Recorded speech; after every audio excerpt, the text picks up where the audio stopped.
Found. My God! Go get a doctor, quick! Say, Sonny, you hurt bad? You ever hear of anybody hurt good? How did it happen, man? Remember back in '69 went through Houston? Yeah. Remember that Lois gal? The one with the big spread. That's the one. Well, I never told you this. Only one night she asked me to see her home and said she was afraid of prowlers, so I done that. Get up to her front door and she said she was afraid of the dark. Would I go in and switch on the lights? So I done that for her. Then she said she'd hurt her hand, and would I mind helping her take off her clothes? So I done that for her. Then she sat down next to me in the divan, and she sort of leans across me and switches off the light. What did you do, man? Well, I can take a hint. I'll come on home. See, just now I was working away, and I had in my hand one of them little sharp-pointed little oil things. Nipples. It's true. You see, I get to thinking about Lois, and it suddenly dawned on me what that gal really wanted me to do. You know what I did? Put my hand up to my forehead like that. I went, wow! You know what? I've done it again.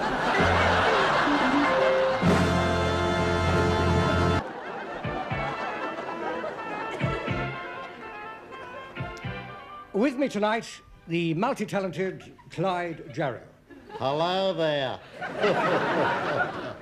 Now, Mr. Jarrow, you're a poet, historian, songwriter, critic, and a movie director. How do you do all these things? Brilliantly. And with great humility and charm. And yet you're still quite young. Oh, come now, I wouldn't call 28 young. When was it that you got your first chance to become a writer? It was the winter of 1959. But I remember I was in the bathroom and I was looking in the shaving mirror and wondering what was happening to the other 6 wonders of the world. And I turned to my wife, Elaine, who was sitting nearby, straining her greens. And I said to her, you know, Elaine, when I shave in the morning, I feel 10 years younger. She said, why the hell don't you shave at night, then? And, you know, before I could think up a snappy answer, this publisher came in. He said, Clyde, your maid. I want to talk to your maid. And while he was talking to her, I showed him my anthropology that I had written, which I called Love is Like a Dumpling. And I called it Love is Like a Dumpling because I honestly believe that to be the most profound thing that I've ever said. Love is truly like a dumpling. Why? Pardon? Why is love like a dumpling? Well, if you're going to bleed and argue about it, I mean, love ain't like a dumpling. I mean, you don't have to take it literally. It's like saying, cast your bread upon the waters and it'll come back 100-fold. I mean, who the hell wants 100 loaves of wet bread? You don't have to take it too literally. Perhaps it's time for you to read us another poem. Oh, yes, I'm sure it'll be a great pleasure for all of you. A dirty old man was sat down by the lake, quietly plucking a duck. And just as he feared, the gamekeeper appeared. He looked up and said, what rotten luck.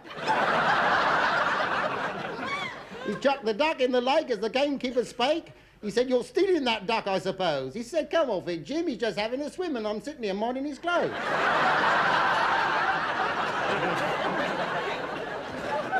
said to his landlord, me roof leaks, and every time that it starts to rain, water runs down me walls. The landlord said, balderdash. What did you expect then, champagne? What's more, he said, there's bugs on me bed. They climb there from the wall of me shack. I've tried pulling me bed away from the wall, but the bugs keep pulling it back.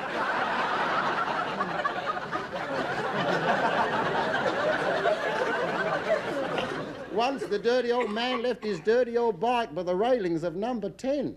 You can't leave that there, said the copper. I'm not going to tell you again. Not just Wilson, but Thatcher and Thorpe may turn up to wine and to dine and to sup. So the dirty old man went across to his bike and he carefully locked it up.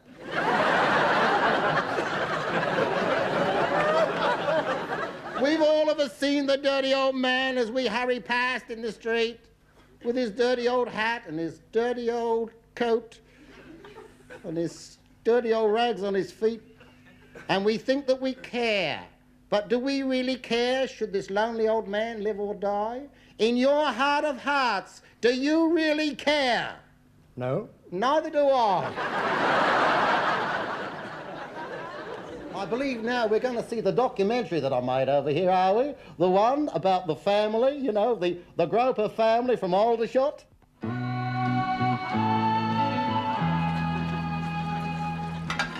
I mean, Tom, marriage is not just like sex. I mean, it's coming home to a spotless house. It's having a lovely meal that's been prepared with loving care. That's what it is. What's the tea? I don't know, labels come off the tin. Hang on. Spaghetti bolognese. Is it going to be long? What, do you want me to measure it or something? Can I have a glass of water then? What, drink? No, I want to rinse out a few things.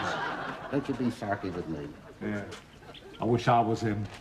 I wish I was that cat. Ha! You wouldn't if you knew. I'm taking him to the vet this afternoon. Oh, devil! Deny your conjurer's rights, are they? I do wish you'd stop playing with that smelly, hairy thing. He's not a smelly, hairy thing. I was talking to the cat.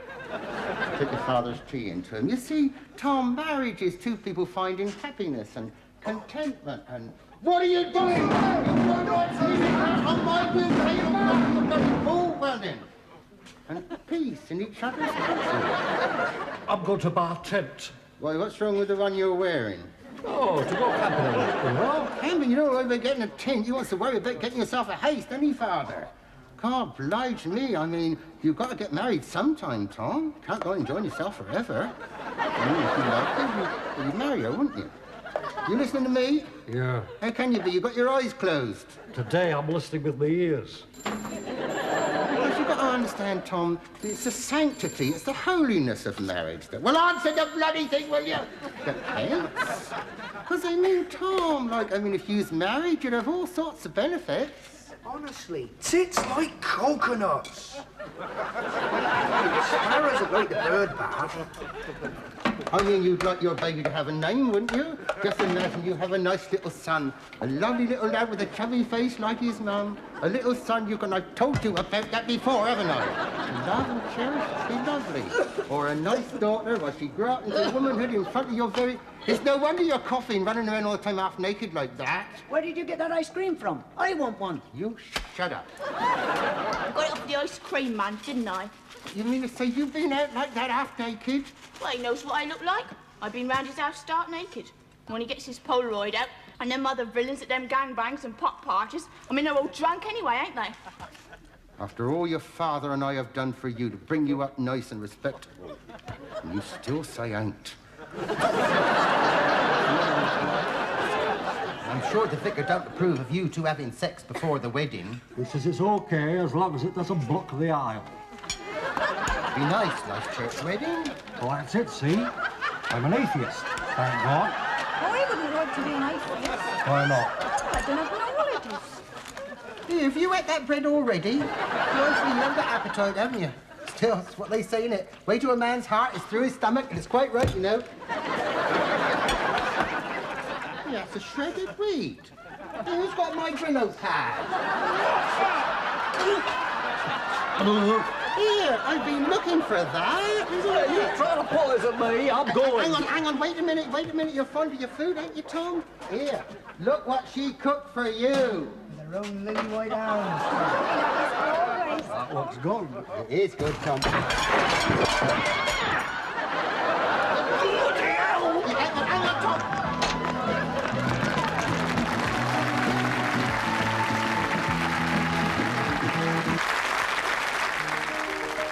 Everyone has dreams, it seems, from Prime Minister right down to plumber. And comes the morning and the light. Well, who's to say whose dreams are dumber? Now, I may be a fool, but at least I'm a man. And last night, half crazy, I came up with this plan. Well, my dreams are sad, it's a problem, that's a turtle. I took a little ad and I put it in the journal. Opportunities for the girls who live in dreams. And when the girls come by for their audition, I'm gonna say, girls, well, this'll be your mission. You're to be the tops in all my schemes. Here's a little job that you can't sleep on and you won't be fired. Clothes were made to wear and keep on up until we're tired. And honey, you've been hired for dancing in the nude, in the bushes and flowers, just like straight from the showers. Try it off in the light. Let's go dancing in the nude for a couple of hours till the heavenly powers let us dance nude all night.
Let us dance nude all night.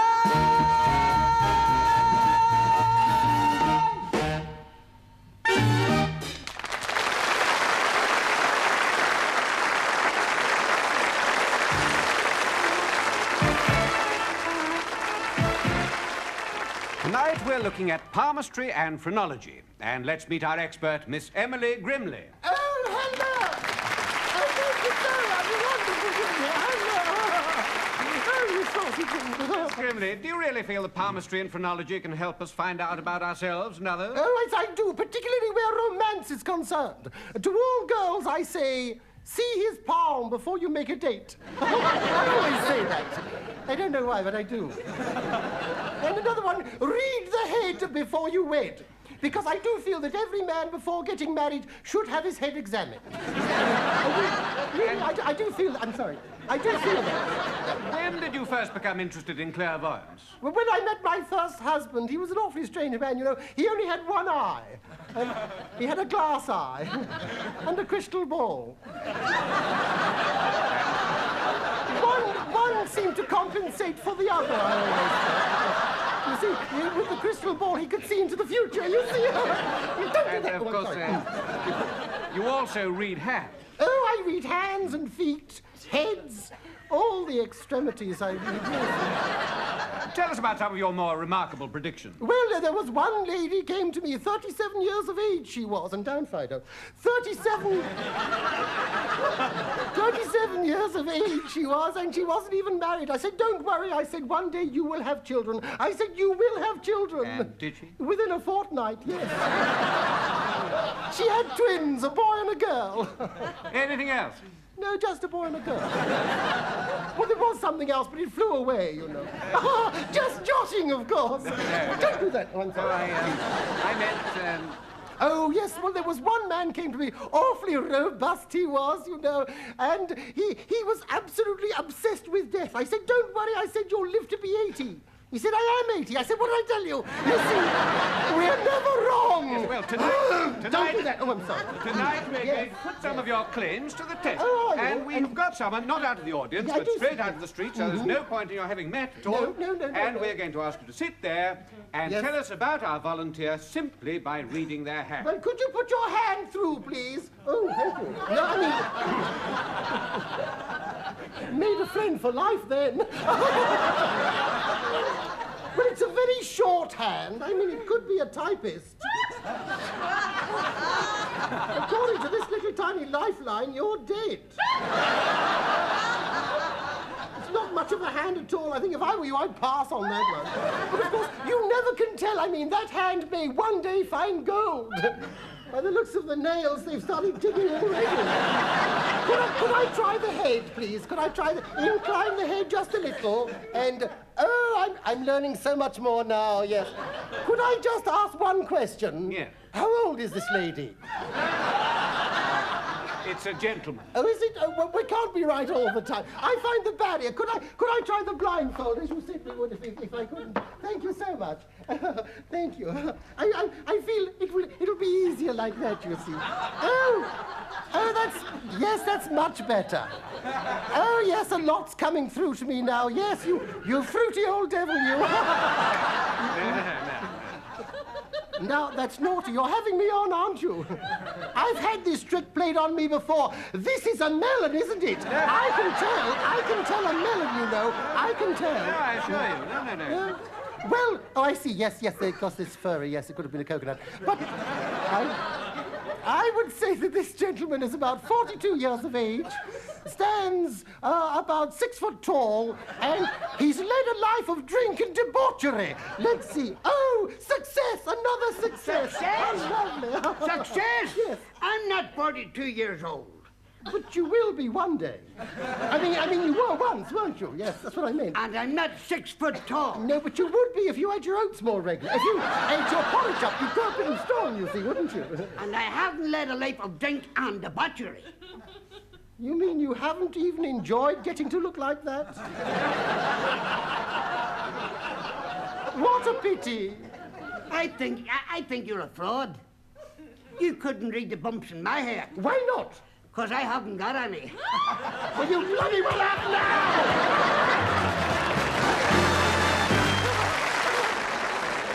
The number of people who are keeping wild animals as pets is growing at an alarming rate. I mean, take, for example, this female crocodile here. In her natural inhabitant, in her natural environment, she lays 1,000 eggs every year. And the male crocodile, you see, he comes along and he eats up 999 of those eggs. Because if he didn't, we'd be up to our bloody necks in crocodiles. But you see, the thing is trust. Look at that. Trust. All right, you're close now, dear.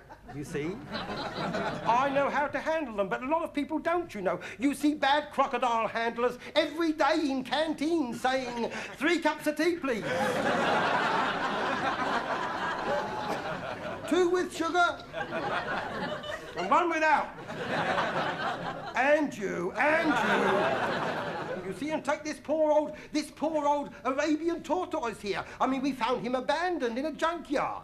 He was exhausted. I mean, for 6 hours he'd been trying to make love to a German soldier's helmet. Well, he was very, very cut up about that. Doesn't even look Jewish. Here, eat. Eat and enjoy. There, you see? Poor old thing hadn't got any teeth. Mind you, he could give you a nasty suck. Now you have to be careful of these wild animals. Take your rhinoceros. Take your long-horned rhinoceros. There he is in the garden, minding his own business. Suddenly an aeroplane comes overhead. Up goes his head. No harm done. Unless you happen to be playing leapfrog with him at the time. Then bang goes your no-claims bonus, doesn't it? But my favourite of all is the big docile elephant. There we are. Come along. Oh, he's a good boy. Oh, look at that. Isn't that sweet? Oh. Did you know, by the way, that elephants in the jungle will walk, when they grow old, they will walk for thousands and thousands of miles across deserts, over rivers, they go through the forests and over the mountains just to die in the elephant's graveyard. And scientists have only just discovered why this is. It's the walk that kills them. Take, for example, snakes. You see, you have to be very careful of... There we are. There. All right, no. Quite tame. Down you go. Down. There you are, you see. A snake will not bite you unless he is attacked, you see. But, of course, if you have a snake lying around on an armchair and you happen to sit on it, well, then it will bite whatever it thinks is attacking it. And someone will have to suck the poison out. Preferably a friend. And if he's not a friend at the beginning, he will be by the end. But of course, you know, some animals can be domesticated. For example, my mother-in-law, she has trained her forest-bred lion to do his little bits of business on the newspaper while I'm reading it. Mind you, of course, I do like these little exotic creatures. But of course, myself, personally,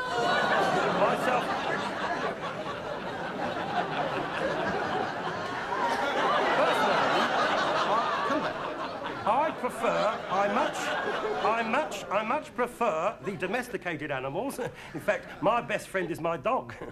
Some people say my only friend is my dog. They say I've milked so many cows that I shake hands one finger at a time. That when I die, I would like my skin to be used as the saddle for a lady show jumper, so that I will always be between the two things I love best. A good piece of horse flesh and a beautiful woman. But of course, of all the wild animals, I think my favourite is the elephant. There he goes. Well, you know what they always say? They always say that an elephant never forgets. But of course, what has an elephant got to remember? All he has to remember are little kindnesses. An elephant will always remember a little kindness, and he will repay you in the only way he knows how.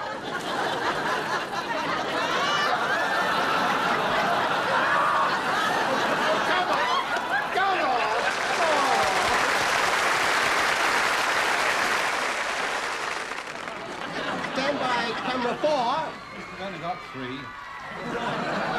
Stand by camera 3 and roll the music and zoom into the thing out there.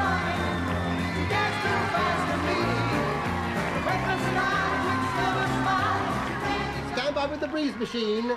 Zoom into Lindsay DePaul now.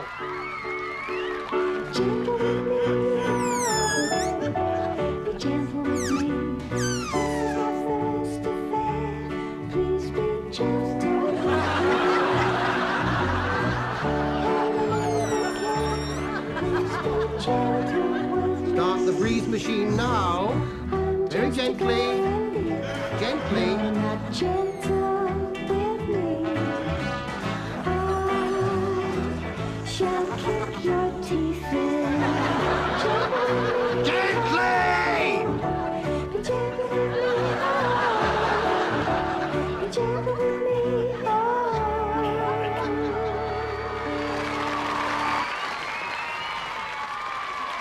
God.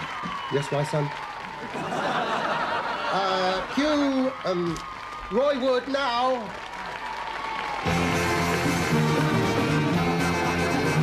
She got eyes that glow like cigarettes with ashtrays underneath. And when she bites her fingernails, her mother hides her teeth. She told me she was just 18 on the telephone. I thought that she meant 18 years, but she meant 18 stone. Oh, they're a clouded blooming summertime, living on the floor, but the rose that blooms in my heart are the best of all. She's lazy, she's lethargic, and working she resents. She's slower than a nudist, trying to climb a barbed wire fence. Well, she talked so slow one evening when she went out with her boss. Before she could say, I'm not that kind of a girl, she was. Clouds that bloom in the summertime, the winter and the fall, but the rose that blooms in my heart are the best of all. Clouds that bloom in the summertime, the winter and the fall, but the rose that blooms in my heart are the best of all.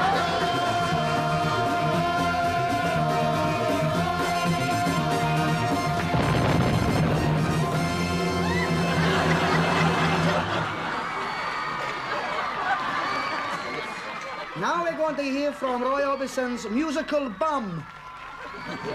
Roy Orbison's music album. Standby, confetti, and snow machines.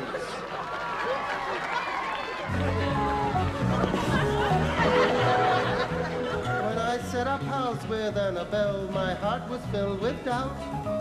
The bed it was all broken and the spring was sticking out.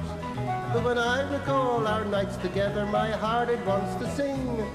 We kissed all through the winter and made love right through the spring. I can see clearly that you're the only one for me. Last week I caught you with the butcher. You were kissing and cuddling and such. How could you kiss the butcher when we owe the milkman so much? You promised you would be faithful, but you cheated and you were untrue. But if I had to do it all over again, I'd do it all over you. But I can confetti now. See clearly. Drop the confetti now. That you're the one. Drop. Pour the confetti on him now. For you. I said confetti, not spaghetti. Stand by with the breeze machine. Round to go 5. You dirty devil! You can talk with all that down the front of your chair. Stand by, guys and girls. Now. Never know, never know, never know, never know. I'll never know why a horse standing in a field all day should be so hard to sit upon when he's so full of hay. I know how a rose can look so sweet and pure and hold its head up high when it's standing in manure. Easy, breeze. Easy, easy. Never know, never know, never know, never know, never know. I'll never know why Mother Nature gave my wife such a beautiful face, with skin as smooth as satin and soft as lace. Stand by with the smoke machine now. Gave my wife that beautiful mouth that she's got, and then she stuck her tongue in it and spoiled the blooming lot. Why, I'll never know. Stand by, try and get a good shot of that girl. Never know, never know. That's not funny. Never know. Oh no, oh no, oh no, oh no, I'll never know, never know. I'll never know. Well done, everybody. They've all gone home.